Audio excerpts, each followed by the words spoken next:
Ini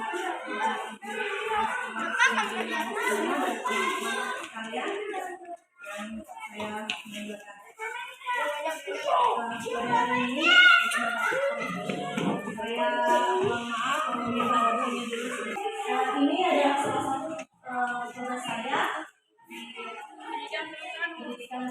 program pendidikan di Jakarta, yaitu presentasi tentang penerapan budaya positif di lingkungan sekolah.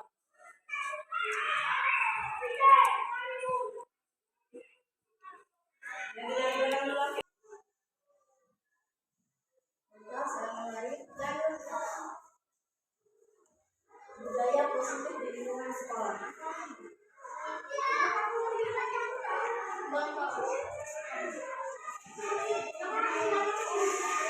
Sebelumnya saya akan mulai dulu dengan ilustrasi lapangan. Jadi di sini saya minta teman-teman sekalian menggenggam di dalam, menganggap bahwa di dalam genggaman kita ini ada sesuatu yang kita pegang, sesuatu yang berharga. Sesuatu yang sangat berharga yang kita miliki. Jadi kita bayangkan ada orang yang ingin supaya kita membuka telapak tangan kita untuk mengambil apa yang kita genggam tadi. Nah, ketika saya menawarkan untuk membuka sesuatu yang sangat berharga tadi, apakah kira-kira teman-teman sekalian mau langsung membukanya untuk saya? Jadi sesuatu yang berharga yang kita punya, ketika ada orang yang meminta supaya kita membuka, apakah kita akan langsung membukanya begitu saja? Jadi pasti beragam ya, pasti ada yang langsung buka, ada yang tidak buka. Kenapa bisa berbeda? Jadi kita mau membuka kepalan tangan kita kalau situasinya mendukung atau tawaran yang diberikan itu mendukung dan sesuai dengan apa yang kita miliki. Tapi kalau tidak berimbang pasti kita tidak mau membukanya. Nah, di sini membuktikan bahwa kontrol diri itu ada pada diri kita sendiri. Ada beberapa miskonsepsi tentang makna kontrol. Ini ada hubungannya dengan tugas kita sebagai pendidik. Jadi miskonsepsi atau konsep-konsep yang selama ini kita percayai yang sebenarnya kurang tepat adalah yang pertama, kita merasa guru itu bisa mengontrol murid. Sebenarnya kita salah. Kemudian ilusi bahwa semua penguatan positif efektif dan bermanfaat. Kita kadang memberi anak-anak masukan-masukan positif. Kita menganggap bahwa penguatan yang kita beri itu akan membuat mereka berubah. Tapi tidak semuanya tepat. Karena ada beberapa anak-anak yang tidak bisa kita beri dengan tidak bisa langsung percaya begitu saja. Kemudian ilusi bahwa kritik dan membuat orang merasa bersalah bisa menguatkan karakter. Kita biasanya berbicara kepada anak seperti, kenapa kamu melakukan itu? Ibu guru kecewa, teman guru kecewa sekali. Kita membuat anak-anak merasa bersalah. Kita berpikir bahwa hal tersebut akan membuat dia berubah. Sebenarnya itu juga tidak tepat. Kemudian ada ilusi bahwa orang dewasa memiliki hak untuk memaksa. Kajian Dewantara menyatakan bahwa di mana ada kemerdekaan, disitulah harus ada disiplin yang kuat. Walaupun disiplin itu bersifat self-disiplin, yaitu diri sendiri yang mewajibkan kita dengan sekeras-kerasnya, tapi itu sama saja sebab kalau kita tidak cakap melakukan self-disiplin, wajiblah penguasa lain yang mendisiplinkan diri kita. Dan peraturan demikian itulah harus ada di dalam suasana yang berbeda. Adapun definisi merdeka dari Bapak Kajian Dewantara adalah merdeka itu artinya tidak hanya terlepas dari perintah, akan tetapi juga cakap buat memerintah diri sendiri. Nah, ini sangat penting. Ini ada hubungannya dengan kedisiplinan. Nah, ini adalah kontrol diri kita. Kalau kita tidak bisa mendisiplinkan diri, maka harus ada yang bisa mendisiplinkan diri. Termasuk ke profil pelajar Pancasila. Adapun profil pelajar Pancasila terdiri dari 6 dimensi. beriman, bertakwa kepada Tuhan Yang Maha Esa dan berikutnya, kemudian mandiri, bermalah tegas, dan tidak berubah, bertolong loyal baik hati. Nah, ada beberapa nilai kebijakan universal. Nilai kebajikan universal. Kebajikan universal ini juga ada beberapa yang masuk dalam dimensi profil pelajar Pancasila. Nah, profil pelajar Pancasila ini adalah tujuan kita sebagai guru dalam mendidik anak-anak. Jadi kita mendidik dengan berbagai metode. Tujuannya adalah supaya anak didik kita itu memiliki profil pelajar Pancasila. Dan selain profil pelajar Pancasila, ada beberapa elemen lagi nilai-nilai kebajikan universal yang juga sangat penting. Tapi di sini saya cuma mengangkat beberapa karena sangat banyak. Nah, ini adalah nilai-nilai kebajikan universal. Di sini ada keselamatan, keberanian, kebersihan, kebahagiaan, keselamatan dan sebagainya. Dan tinggal rasa, harga diri. Nah, ini semua adalah nilai-nilai kebajikan yang ingin kita ingin supaya anak-anak kita memiliki. Nilai-nilai kebajikan ini tidak bisa dimiliki begitu saja oleh anak-anak kita, termasuk kita sendiri. Ini membutuhkan waktu dan tekad. Dalam kelas kita memiliki masing-masing keyakinan kelas. Saya ingin mengajak teman-teman sekalian untuk membuat keyakinan kelas. Mungkin selama ini di kelasnya kita sudah memiliki peraturan kelas masing-masing. Nah, apa perbedaannya? Peraturan kelas itu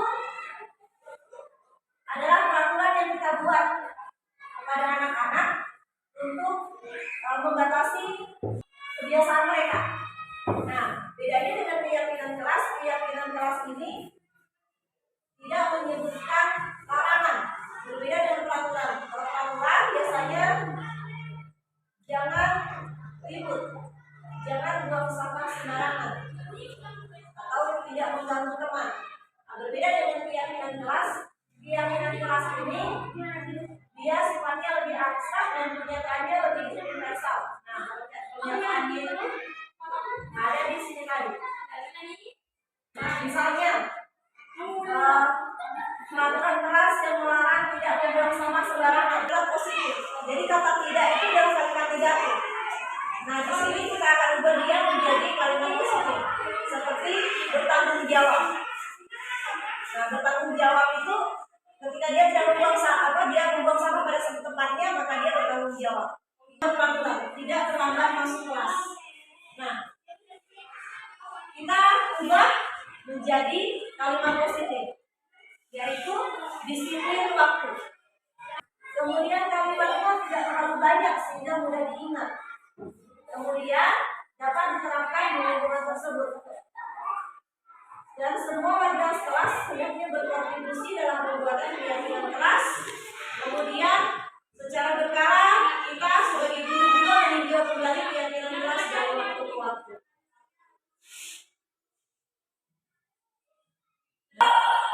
Biasanya orang tidak melakukan pelanggaran untuk menghindari ketidaknyamanan atau hukuman. Kemudian ada juga yang tidak melanggar peraturan menyambut mendapatkan imbalan atau penghargaan dari orang lain. Kemudian motivasi ketiga untuk menjadi orang yang mereka inginkan, mereka menghargai diri sendiri dengan nilai-nilai yang mereka percaya. Nah, yang kita harapkan ada pada anak-anak adalah untuk menjadi orang yang mereka inginkan dan menghargai diri sendiri dengan nilai-nilai yang mereka percaya. Ada juga posisi kontrol yang biasa dilakukan oleh guru, orang tua. Nah, posisi kontrol pertama adalah penghukum. Yang kedua, membuat rasa bersalah. Ketiga, sebagai teman. Keempat, sebagai pemantau. Kelima, sebagai penentu. Posisi penghukum kita biasa menghukum baik itu fisik maupun verbal. Fisik biasanya menggunakan mungkin alat atau misalnya menjawab, memukul, atau secara verbal kita menggunakan kalimat. Posisi kita yang pertama sebagai penghukum. Kita kita menarik, menunjuk, menyakiti atau menyindir. Kita sertai dengan kata-kata ancaman.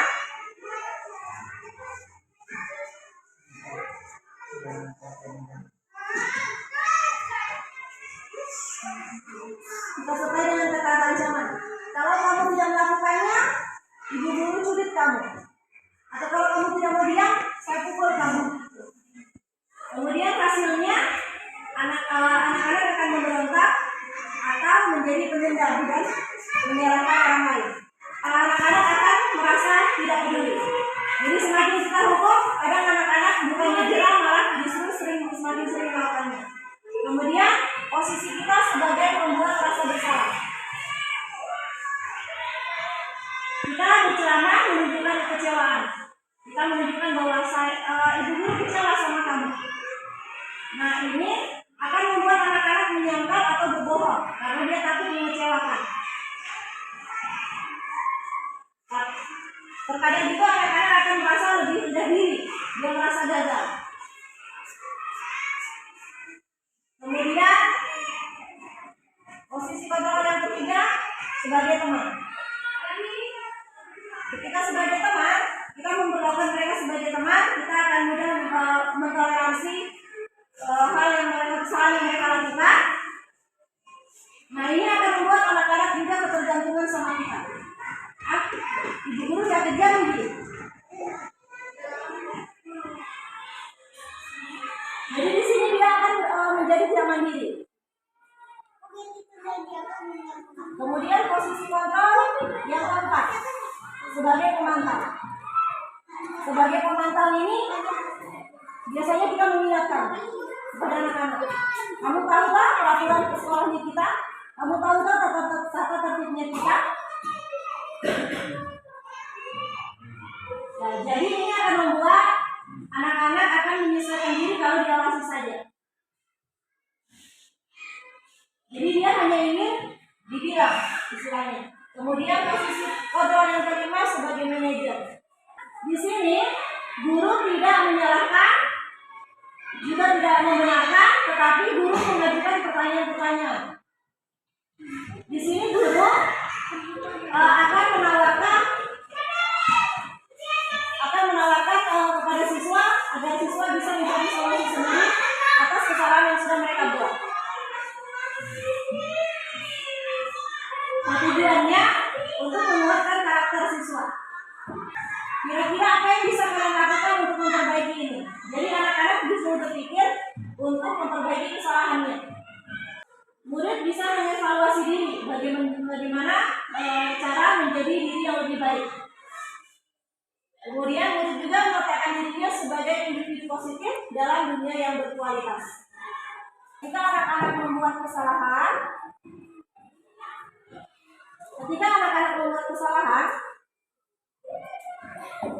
kita dianjurkan untuk menggunakan segitiga restitusi dalam menyelesaikan permasalahan.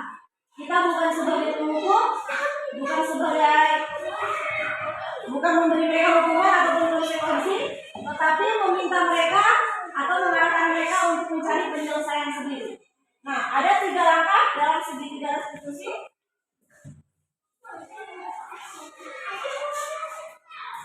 Langkah pertama, ketika anak-anak membuat kesalahan, kita panggil, kemudian kita stabilkan identitas.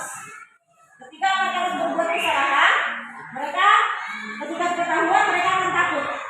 Nah, misalnya kita memberi kata-kata, ibu guru juga pernah melakukan kesalahan begitu kok.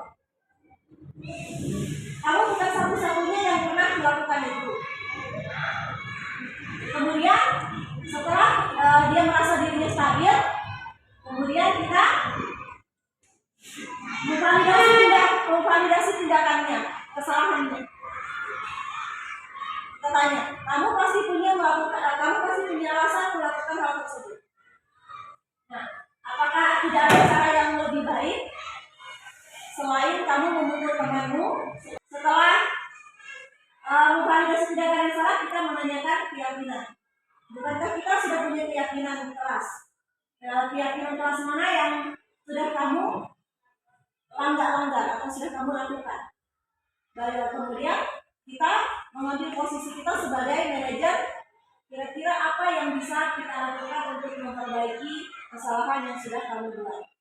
Dengan visi guru benar-benar yang pernah saya buat, mewujudkan peserta didik tangguh, berbudi pekerti luhur dan berwawasan Pancasila. Nah, rancangan prakarsa perubahannya di sini ada 5 langkah. Yang pertama, membuat pertanyaan.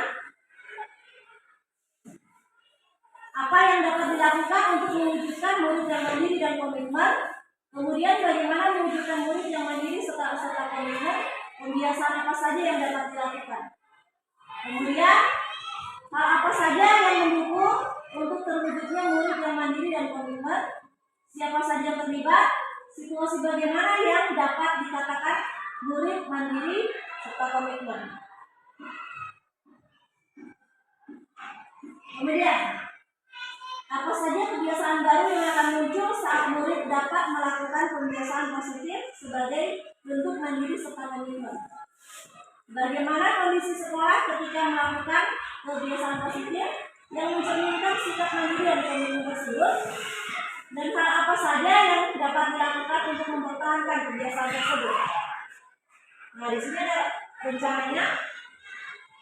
Langkah-langkah bagaimana yang bisa diterapkan sebagai pembiasaan positif untuk menunjukkan kemandirian pada diri murid? Apa hal selanjutnya dilakukan agar murid dapat komitmen dalam melakukan pembiasaan positif tersebut? Kemudian bagaimana cara yang dilakukan agar pembiasaan positif ini dapat diterapkan berkelanjutan? Dalam eksekusi, siapa saja yang terlibat dalam mewujudkan rencana pembiasaan positif? Kemudian siapa yang bertanggung jawab dalam penerapan?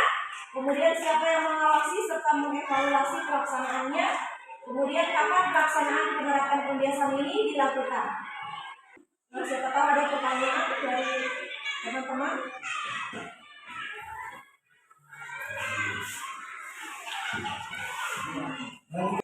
Kenapa dalam positif bukan peraturan apa saja? Bukan lupa.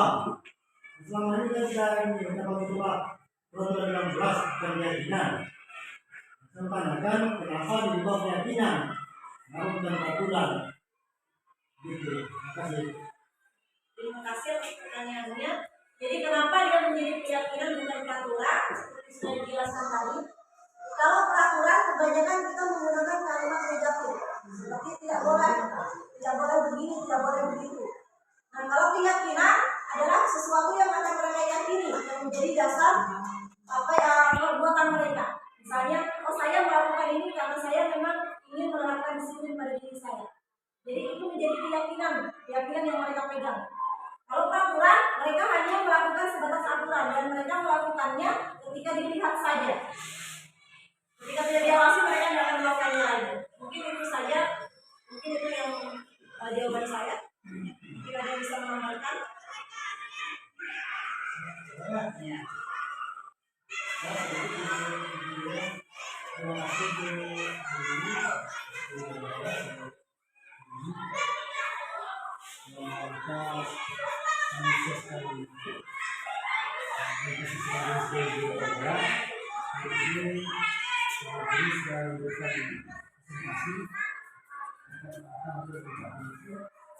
Dalam hal ini saya sebenarnya itu tidak sekali bertanya tentang pertama, apa visi dan misi yang dibawa oleh guru pembela itu ke sekolah masing-masing setelah mereka melakukan lulus sebagai seorang guru. Karena saya perhatikan banyak guru-guru kayak guru dari guru pembela, tetapi banyak juga di antara mereka yang menyatakan menyemarakan belum bisa diluluskan sebagai guru. Sekali lagi, apa visi-misi mereka setelah kemudian dinyatakan sebagai guru pembela? Nanti dari sekarang maupun di universitas. Satu, terus yang kedua tadi ibu guru menjelaskan dalam presentasi itu terkait dengan disiplin belajar gitu ya. Pada awal itu guru yang pertama kalau kita menggunakan bahasa yang kita butuhkan, kita merasa ada yang menyatakan mau dibuka, ada yang menyatakan tidak mau dibuka. Terus bagaimana cara kita untuk mengetahui satu yang tanpa ibadah di dalam dibuka atau tidak boleh? Misalkan apa hubungannya dengan proses pembelajaran yang akan kita lakukan di masa dan kita kemudian resiko membuka, mau dibuka, tidak mau dibuka. Kalau boleh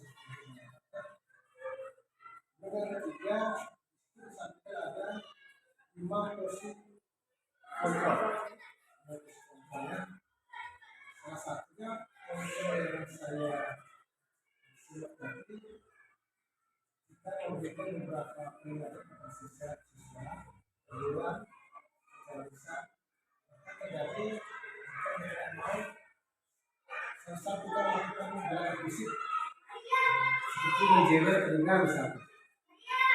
Apakah dalam kurikulum merdeka dengan dilaksanakan dari pelajaran ini masih bisa menggunakan cara dan metode dengan menggunakan kontrol fisik seperti penjara atau dengan fisik? Apakah masih bisa dilakukan hal seperti itu? Nah, salah satu kurikulum merdeka kita apapun berbeda. Begitu namanya menjawab, dari nama saya dilarang apalagi tersebut. Kenapa dalam presentasi itu masih mencantumkan kalimat menjawab? Kenapa tidak begitu dalam kalimat lain supaya kalimat tersebut maupun tidak dilaksanakan tidak ada jawabannya. Nah, terus kemudian yang terakhir ada disiplin positif, di situ ada disiplin negatif. Bagaimana cara guru untuk bisa memahami terbaik, untuk bisa menonton bahwa apa yang dilakukan di sekolah itu tidak sesuai itu adalah disiplin positif dan yang itu misalnya dilakukan tindakan disiplin negatif. Bagaimana caranya guru itu melakukan supaya yang negatif selalu bisa dipositif dan tidak sampai justru sebagian besar kejadian yang ada sekolah itu benar negatif. Tujuannya supaya semua kegiatan supaya disiplin positif dari gurunya. Tapi bagaimana cara guru melakukan supaya mereka itu bisa pelan-pelan mengulang? Contoh misalnya, kerja pelajar.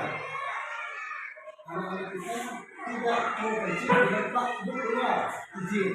Dan kali-kali kalau anak kita itu ingin keluar, itu harus susah. Itu sudah disiplin negatif. Bagaimana cara guru itu melakukannya? Apa sih? Supaya tidak berkali itu dengan dalam keadaan. Itu dulu, masih bagus.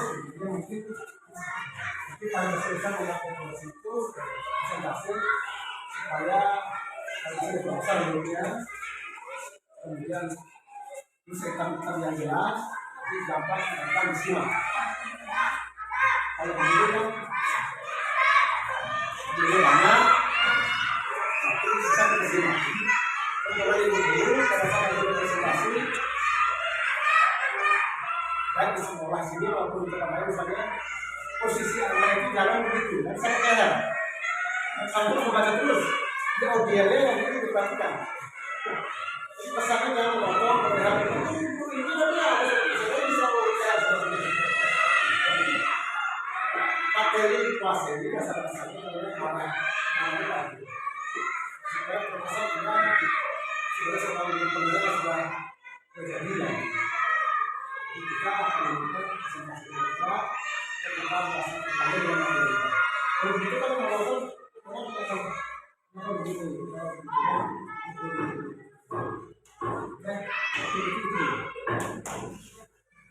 Terima kasih ya.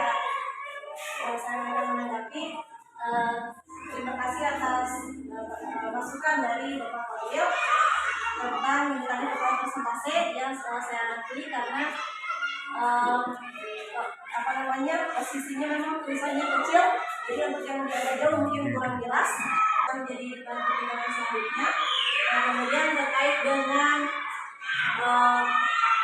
disiplin positif dan negatif tadi, ada juga tadi masukan tentang kalimat di dengar ya. Untuk itu tadi terkait posisi kontrol kita sebagai penghukum. Karena itu adalah kebiasaan atau cara-cara kolonial. Jadi kita masih di Indonesia, pendidikan kita ini masih masih menerapkan cara kolonial, memaksa.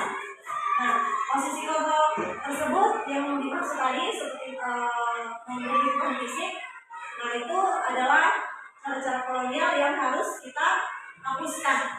Nah, diharapkan kita memiliki posisi sebagai manajer yang lebih bersahabat dengan anak-anak, terutama kita ini mengajar di sekolah dasar.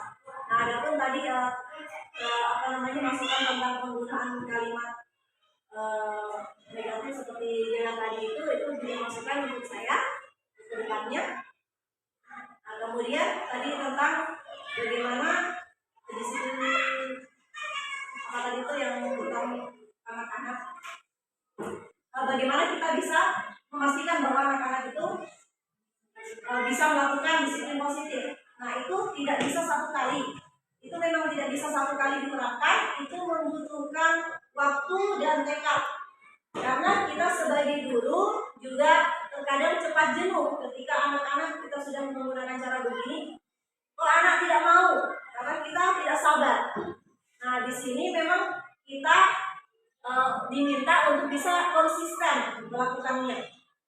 Nah, kita tidak bisa satu kali meminta anak-anak untuk melakukan disiplin positif karena itu sudah menjadi kebiasaannya mereka. Nah, itulah adanya keyakinan kelas yang mendasari. Nah, jadi bagaimana caranya kita guru di kelas meyakinkan anak-anak bahwa kita harus menerapkan keyakinan kelas ini dalam diri kita. Karena memang tidak bisa satu kali diterapkan untuk anak-anak. Ketika jangan keluar terus, jangan sedikit-sedikit ini keluar. Anak-anak tidak bisa kita kasih tahu satu kali dua kali. Itu karena sudah kebiasaannya mereka. Dan karena sifatnya anak-anak memang senang bermain, maka mereka lebih tertarik dengan permainan teman-teman yang ada di luar. Nah, jadi itu adalah tugas guru di kelas, bagaimana supaya anak-anak lebih tertarik belajar di kelas. Karena anak-anak memang kodratnya mereka itu bermain, intuisinya mereka itu senang bermain. Maka bagaimana guru di kelas menerapkan pembelajaran yang diselingi dengan permainan supaya mereka lebih tertarik belajar sambil bermain daripada mengikuti bermain di luar. Seperti itu. Nah, kemudian terkait tentang posisi kontrol tadi tentang zaman, ya seperti tadi itu ada orang yang ketika ditawarkan buka langsung buka. Ada yang ketika memberi iming-iming sesuatu baru dia mau membuka. Tapi ada juga yang tidak mau membuka sama sekali karena mungkin nilai yang ditawarkan tidak sebanding dengan apa yang dipegang, digenggam. Seperti itu. Nah, dan kita tidak bisa memaksa orang untuk langsung membukanya kepada kita. Nah, karena sesuai dengan hubungannya dengan kita sebagai pengajar, sesuai dengan filosofi KAD, kita hanya bisa menuntun anak-anak, kita tidak bisa merubah mereka, kita hanya bisa menuntun mereka pada kodrat mereka. Kita hanya bisa ibaratnya kalau ibaratnya guru adalah petani dan siswa adalah benih atau tanaman, kita tidak bisa mengubah bibit jagung tumbuh menjadi padi, tapi kita hanya bisa menyiapkan lahan untuk mereka tumbuh dengan baik. Seperti itu. Jadi itu terkait dengan konsultan tadi, kita hanya bisa membimbing mereka untuk mencapai pada kekuatan kodrat mereka. Nah, karena kita memiliki dua kodrat alam dengan kodrat sama, jadi kita yang dididik pada zaman dulu, katakan 80-an ke atas, itu kita memiliki kodrat sama yang berbeda dengan anak yang sekarang. Tetapi kita cenderung menerapkan aturan zaman dulu ke anak yang sekarang, sementara itu sudah tidak sesuai lagi. Seperti itu. Nah, di sini kita tidak bisa meminta karena namanya kurikulum merdeka. Nah, kita hanya bisa membimbing anak-anak pada kemerdekaan itu. Kita tidak bisa membuka apa yang sudah mereka genggam, tapi kita bisa menuntun mereka ke arah yang lebih baik. Dan itu saya. Nah, kemudian pertanyaan pertama kali itu tentang visi-visi guru penggerak. Nah, jujur saja ketika saya awal masuk, awal mendaftar itu sebenarnya bukan karena mengetahui apa visi-visi awalnya. Awalnya saya masuk itu hanya karena ikut-ikutan juga, karena ada beberapa teman, ini teman terus kenapa saya tidak, hanya seperti itu. Nanti setelah masuk, kemudian ada juga persepsi bahwa guru penggerak itu nanti tujuannya untuk menjadi kepala sekolah dengan pengawas. Nah, itu adalah persepsi yang salah. Nah, guru penggerak itu visinya adalah mewujudkan perubahan dalam lingkungan sekolah untuk mengubah tadi pembelajaran yang bersifat kolonial menjadi pembelajaran yang lebih merdeka. Seperti itu kurang lebihnya. Itu saya Pak jawabannya. Terima kasih banyak Ibu. Ya, saya secara pribadi waktu diskusi untuk waktu masuk mudah-mudahan Ibu bisa lulus sebagai penggerak karena tujuan utamanya itulah proses pembelajaran agar perubahan itu mencapai sukses. Saya rasa memang kita sekarang itu dalam kehidupan yang dijadikan walaupun hasil pembelajaran dia akan bisa lebih itu abaikan itu isi makna yang sebenarnya karena dimana isi melalui agama tujuannya adalah proses pembelajaran itu bisa sama-sama bukan hanya ini nanti yang diperlukan lalu kemudian saya bergerak proses itu tujuannya itu tidak sebenarnya abaikan kalau tahu kita di sini itu kita di Indonesia sudah 13.000 ya. Karena setiap kita dapat jelaskan itu yang bicara di Indonesia sekarang semua itu dari tahun yang mana sekarang berubah proses jalan di Indonesia. Ini bukan sekedar tahu mudah membutuhkan biaya politik dan sosial. Karena ini menjadi persiapan bisa sukses bisa mencapai lulus di seluruh negara. Ini juga sementara saya tidak buruk di negara sudah disebutkan. Itu sebetulnya nanti kita akan berkembang beda. Kalau ini siap. Misalkan itu di jalan dulu, misalkan setelah terima kasih kalian selamat sukses. Nanti kalau presentasi pola presentasi dulu tampilannya ada teknik. Jadi saat ini kalau berbangun itu kan baru dari dulu sudah beberapa tahun lalu. Ya, kita masih itu orang dengan itu. Karena ada belum ada jelas. Ada suatu perubahan. Bagaimana sih dia masih senang dengan belajar sama kita. Itu sudah itu ya, kenapa? Kalau masih itu beda. Kita sesuatu panggil kalau begitu nanti susahnya saja nanti kalau bicara itu saya dulu. Oke, terima kasih banyak. Terima kasih banyak Pak Kabir masukannya. Mungkin ada masukan Bapak dari Bapak Pres. Nah, untuk ini apa namanya dari disampaikan oleh ini mulai dari tadi saya tertarik pada tentang aturan dan keyakinan. Memang aturan dan keyakinan ya. Kalau aturan mungkin sekedar hanya tertulis, anak-anak membaca disampaikan sih. Tapi kita tidak tahu di dalam jiwanya itu dia yakin tentang aturan itu ada yang dibolehkan dan tidak dibolehkan, ada yang dilarang dan harus. Itu anak-anak kita tidak tahu bahwa dia itu setelah membaca apa dia paham. tentang aturan itu, apakah dia harus lakukan atau tidak boleh. Nah, aturan secara tertulis semua orang bisa membaca, siswa bisa membaca.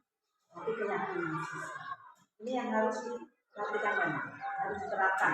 Bagaimana kita meyakinkan aturan itu supaya anak-anak paham, sehingga dia bisa melakukan apa yang harus dilakukan dan tidak akan melakukan dan untuk aturan yang tidak boleh dilakukan. Seperti tadi misalnya ada jam belajar atau yang dikatakan bahwa tidak boleh keluar dan nah itu karena anak tidak yakin, jiwanya tidak meyakini, tidak memahami aturan yang tadi bahwa pada saat belajar tidak boleh keluar. Nah ini yang penting sekali diterapkan di sini. Mungkin aturan itu dijelaskan oleh guru, kemudian ditindaklanjuti. Apakah itu anak-anak misalnya ada yang melanggar, itu kita langsung saja, sehingga itu aturan bisa terlaksana dengan baik. Bagaimana anak-anak yakin bahwa pada saat sekolah tidak boleh berkunci. Jadi mungkin gurunya bisa memberikan penjelasan bahwa sebelum masuk kelas belajar harus buang air kecil dulu atau buang air besar atau yang lainnya, sehingga pada saat belajar tidak terganggu. Memang sering itu dilakukan, terutama di kelas rendah itu keluar masuk. Nah itu kira-kira juga anak-anak di luar itu apa buang air kecil betul, hanya ikut-ikutan. Memang itu harus diterapkan. Bagaimana itu meyakinkan kepada siswa tentang aturan itu yang tidak saya itu berat. Bagaimana cara guru supaya meyakinkan, apakah dengan penjelasan, kemudian dengan hukuman jika yang melanggar, sehingga kalau diterapkan begitu anak-anak mungkin akan paham dan dia tidak akan mengulangi lagi itu, dan dia akan memahami peraturan itu, dia akan mengikuti. Mungkin itu saya pada Bu ini memang sudah betul tadi. Ini baru saya dapat ini setelah Bu ini menjadi guru pembelajaran yang mengatakan memang betul itu supaya anak-anak tertib. Mungkin dalam hal lain bukan hanya buang air kecil saja, ini hal lain seperti kebersihan dirinya, kuku yang panjang harus dipotong, rambut yang panjang bagi anak-anak yang nanti lakukan sekarang yang harus dipotong. Mereka nanti akan yakin sendiri bahwa kuku saya ini harus dipotong karena nanti guru akan mengharus. Mungkin itu saja.